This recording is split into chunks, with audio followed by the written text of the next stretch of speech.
Welcome to Three Count Commentaries. This is your host, Mongo Slade. Today we're going to talk about Ring of Honor TV from March the 8th, 2021.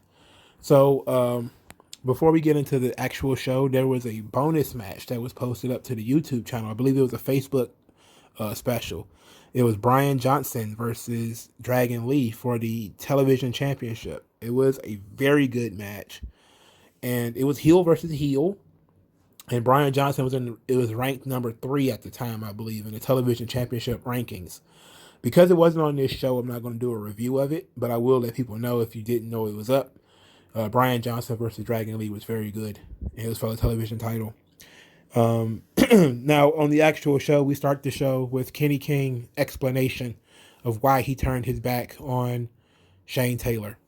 So he says that he's, as being Shane Taylor's big brother, he's taught him a lot. So he taught him the most important lesson, and that is that you shouldn't trust anybody.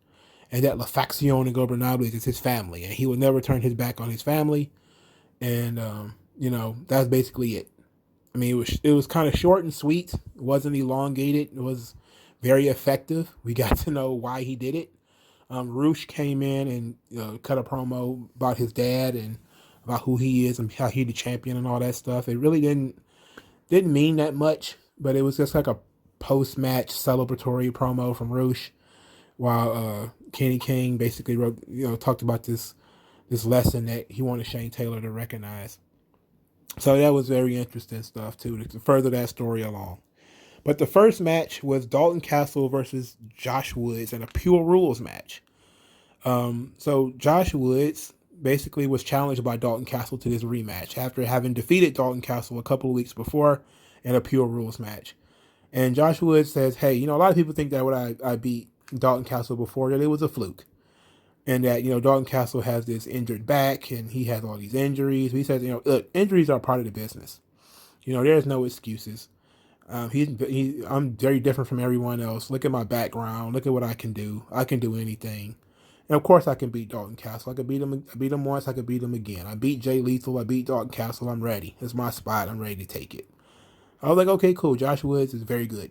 Very good, very good. So Dalton Castle, in his pre-match promo, basically says, like, look, he's been a very busy man. He's got a lot going on.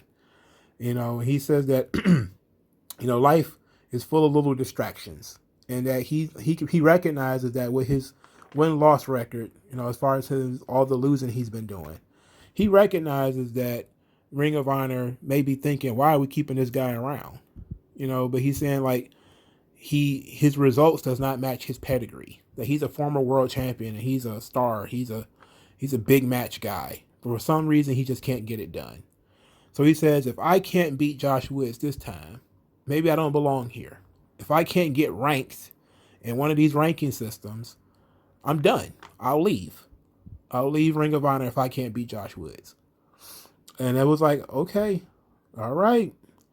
So then they tell the story during Dalton Castle's pre-match promo about the Gorilla Lock, which is like this leg lock that he defeated Dalton Castle with before.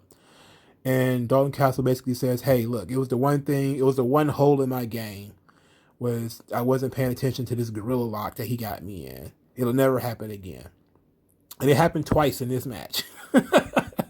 And in the Pure Rules, you only get 3 rope breaks. Dalton Castle used 2 of them escaping Gorilla Locks. He really put the move over. He really did a great job of putting that move over as a very dangerous submission hold. This match was very ground-based. Not a lot of high spots, but they did typical mat wrestling stuff, a lot of counters, a lot of submissions. It was fun. It was really fun. Dalton Castle was working from underneath because Josh Woods is the stronger the 2 guys. Dalton Castle is supposed to be like this old, wily veteran who's kind of worn down. So they basically shined up Woods early, and then, Dalton Castle would get the advantage by pulling him outside the ring, running him into the ring apron, running him into the barricade, and all that kind of stuff. So the finish came with Dalton Castle pretending to have back spasms. Like he was, he basically crumpled onto the mat. And he just kind of sold his back. And Josh Woods take it easy on him. He kind of like, okay, whatever. and kind of backed off as the referee was kind of checking on Dalton Castle. And then he strolled over and Dalton Castle rolled him up in a small package and pinned him. So Dalton Castle won the match. Now, this is very important because they trolled us.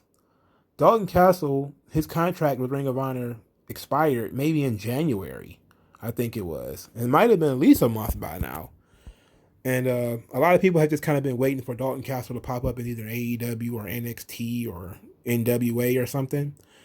But so they basically set us up with the whole "if I don't win, I'm gone" to lead you to believe that this is going to be Dalton Castle's last match. But it wasn't his last match because he won. So it was pretty sweet. And you know what? I was very surprised. This was a nice little fun trick that they played on the smart fans who follow contracts and that kind of stuff, that make you think that, okay, this is the last match. And it would have been a worthy last match too, because Josh Woods is a guy that they were building up. I don't know why they just won't pull the trigger with Josh Woods and let him go to the next level. But him being the guy that could have retired Dalton Castle would have been very sweet. Would have been a nice little feather in his cap. But unfortunately, Josh Woods lost. So then, after Josh Woods lost, Silas Young wearing a suit. I mean, he just looks like the corpse of Jake the Snake Roberts. He came down to the ringside to talk to Josh Woods, who was surprised that he was there. And he says, look, you kind of dumped me when you went solo, when you started doing the Pure Division stuff. You were so proud of yourself and your single success. But you've dropped the ball so far. You failed to qualify to win the TV title. You failed here. You failed to win the Pure Championship. You say, maybe you have a lot to learn. So maybe we need to go back to tagging. And Josh Woods was kind of looking like, kind of don't want to go back to tagging. But this is an interesting storyline. Now you got Josh Woods is in a storyline where his mentor wants to be a tag team partner. And Josh Woods is like, look, maybe I lost to Dalton Castle. Maybe I didn't win the titles that I, get myself in position to win belts. But I'm doing great by myself. I don't really need you. So this is going to be a nice little situation here where, you're going to be saying whether does Josh Woods really need Silas Young? And if he doesn't, is this going to lead to a feud? I always like the mentor-mentee feuds when they're done correctly. Like Mr. Wrestling 2 and Magnum TA and Mid-South Wrestling. That was a really fun mentor-mentee feud. That's the first one I can think of off the top of my head. I can't really think of another one. Let me think of another one. It'll probably come to me when I get done recording, because it always does. That's how things work. When you're working off the top of your head, you probably come up with one or two examples when there's probably hundreds that you've seen. But that's a really good one where you're probably going to have Mr. Wrestling in this issue will be Silas Young. He's going to be jealous of Josh Woods' success and basically try to, co-opt his success by putting him back under his wing as a tag team partner. But Josh Woods is not going to want that. At least I can see him saying that he doesn't want that. So this ought to be very interesting. I'm not a fan of Silas Young by any stretch of the imagination. I am a fan of Josh Woods. So hopefully he won't go back into that tag team situation and Silas Young can go do something else. But we'll see. So the main event of the show was a four-corner survival, which is in WWE is called a fatal four-way match. The number one contender for the World Championship, who will wrestle Roosh at the 19th anniversary show. The competitors were EC3 versus Matt Taven versus Jay Lethal versus Jay Briscoe. So they had 4 pre-match promos. They were kind of like inserts into their entrances. So EC3 says, is the title, is being world champion honorable? He says it's materialistic, and materialism is an addiction. And all these guys are former world champions.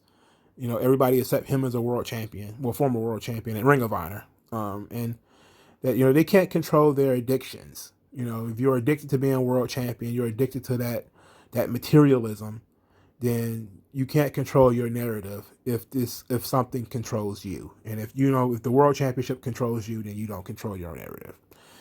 And this guy being this beer pong philosopher is really it's been killing me ever since. But it's it works sometimes, but sometimes it doesn't. I actually like this promo though.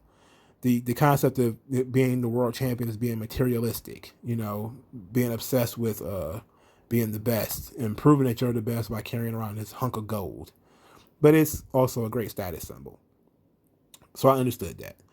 So let's see. Jay Lethal cut a promo basically saying that, the foundation needs to have all of the championships. In order to purify Ring of Honor, they need all the titles. And that wrestlers must prevail. He has kept saying that wrestlers must prevail because this company needs to change. That the foundation stands for change. They need to change. And that the foundation will rebuild Ring of Honor brick by brick. Of course, he's talking about Los Ingobernables, who pretty much have all the belts now. They have the world title, they have the TV belt, they have the tag team belts. The only one they don't have is the trios belt, which Shane Taylor Promotions has. But they got pretty much all the belts in Ring of Honor is in Los Ingobernables, or Los La Facción Ingobernables, let's put it like that. So that was an interesting promo, very good. Jay Lethal's actually gotten so much better with his promos. I love his delivery. I like the conviction of Jay Lethal. He sounds like he means it all the time. Like, he sounds very intelligent. He also sounds very mature. He sounds like a leader. He just has a great way of projecting and performing, and it doesn't feel like he's working a gimmick. It feels like it's his thing, what he truly believes, his real philosophy. And even though I know that Gresham is really kind of the leader of this thing, but Lethal comes across as like great number 2, or a 1B, So this is a fantastic promo. Matt Taven basically says it's been 16 months since he was a world champion. 16 months, and he says he's lost a lot of focus because Vincent has been distracting him. But since Vincent is a coward who won't fight him, he can go back and refocus to being a Ring of Honor world champion, and that he promised that he will be Ring of Honor world champion again. And then Jay Briscoe didn't have much to say. Jay Briscoe is just all about aura. Like, there was something very special about his in pre-match promo where he's just sitting there taping up his fists, and he's got like the ratty dreads and the cut off shirt. He just looks like he just came out of prison. Like he just has such a hard edge to him. And I just kept saying to myself, like, what would be badass? And like, I just can't imagine. I don't think it'll ever happen anytime soon. But we need a Moxley Briscoe match, dog. Like, we need that. If we can get that in like a blood sport arena, that would be excellent. But I think Briscoe is probably one of the few guys that are probably Ring of Honor exclusive. And that would be great. I'm just talking like visually, the gunslinger kind of stride of Moxley with the old tough, almost Sabu like mentality of fighting you to the death that Jay Briscoe has. Like, man, that shit could be cold blooded. I don't know why I just thought about it. Like, man, if I was a booker, that'd be the match I'd be trying to get. I'd be trying to get Briscoe and Moxley. If I was like, but it's probably impossible because Briscoe's likely Ring of Honor exclusive. They would be stupid to let him work in other places. But basically he says that the people want Rush and Briscoe. That, that's what he heard. And he's going to give it to them. He's going to give people Rush and Briscoe because that's what they want. So the match was pretty solid, Briscoe refused to do the Code of Honor with EC3 for obvious reasons because he doesn't like him. And then as soon as the bell rang, they got into a fight. And essentially they paired off Briscoe and EC3 and Lethal and Taven. Lethal and Taven have a history from their television title matches against each other. EC3 played some mind games in this match where, he finally has managed to subdue Jay Briscoe at one point. This was probably like 10 minutes in maybe. And he directed Jay Lethal to kick Jay Briscoe in the face. And Lethal looked at him and attacked him instead. And EC3 kind of smiled a little bit, kind of laughed, like, all right. He was testing his honor. He was kind of testing to see if Jay Lethal was downright dirty enough to kick Jay Briscoe in the face while he was down, but he wasn't. So that was a good test of character that they was able to bring out in this match. So Briscoe and EC3 did what was called a fight off, where they fight and fight and fight until they go off screen. So Briscoe and EC3 basically battled to the back, leaving Lethal and Taven by themselves to have a match. This match was pretty long, so I didn't go through a lot of the details. But this match was pretty good too. It was a good match. So then Vincent's lady friend, I think her name was Vita Von Star or something, like that. She came out to ringside. She didn't get in the ring, but she kind of just distracted Matt Taven by running around the ring and pretending that she was going to get in the ring and that kind of stuff. While he was distracted, Jay Lethal hit the lethal injection and pinned Matt Taven, and then the girl kind of giggled and ran off. Matt Taven was kind of pissed when he got up because, Jay Lethal kind of took advantage. But Lethal sort of apologized to him, like, hey, look, I didn't mean to do that. It's a match. Hey, it is what it is.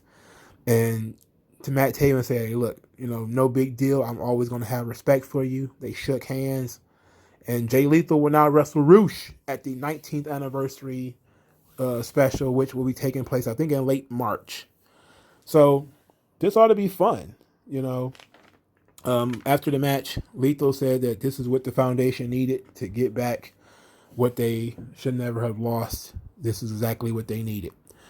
And, this is great. I like the idea of Lethal versus ROH, even though I'm pretty sure ROH is going to win. But I like that we're heading in the right direction. We're continuing with the La Facción Ingobernables versus Foundation feud. And it's a feud about the philosophy. And this really, it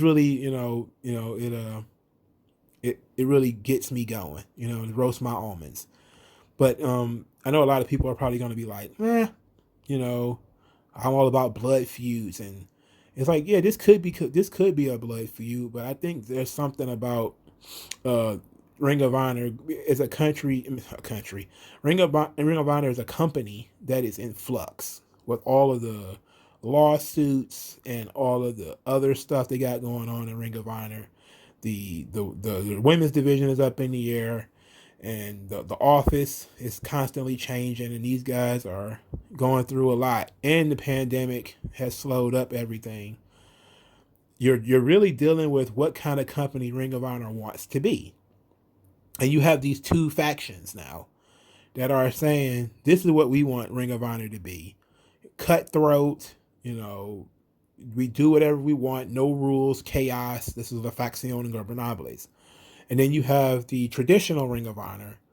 Follow the rules. There must be rules in these matches. The rules must be enforced. There needs to be order. It's good old-fashioned order versus chaos, good and evil. Excessive order can be evil, but excessive chaos can also be evil. And in this situation, we're dealing with excessive chaos. We're dealing with La Facción Ingobernables having all the titles, getting disqualified, cheating, breaking all of the rules, all this kind of stuff. And it's disgusting to the foundation, and it should be disgusting to the viewer and people who see Ring of Honor as a place where pure wrestling rules and pure wrestling matters. And I like that. I love that. I think that's great for people who are following the brand. That's something that you really need to look into. Do you want to, because you can't, right now, Ring of Honor is, trying to cater to both sides, where there's the Pure Rules division, which is kind of like the Foundations thing. But then you have all of the other kinds of matches that, La Facción Ingobernables drags everybody into, the street fights outside the ring and stuff like that. So it's really good. It's very interesting. I personally enjoy it. But let me know what you guys think in the comment section below. Send cash via the Cash App. Will be in the comment section. You want to help the channel grow, use the hashtag 3Count Commentaries, or just hit the like button. I always need more likes. Thank you for your time, and I'll talk to you guys later. Yeah.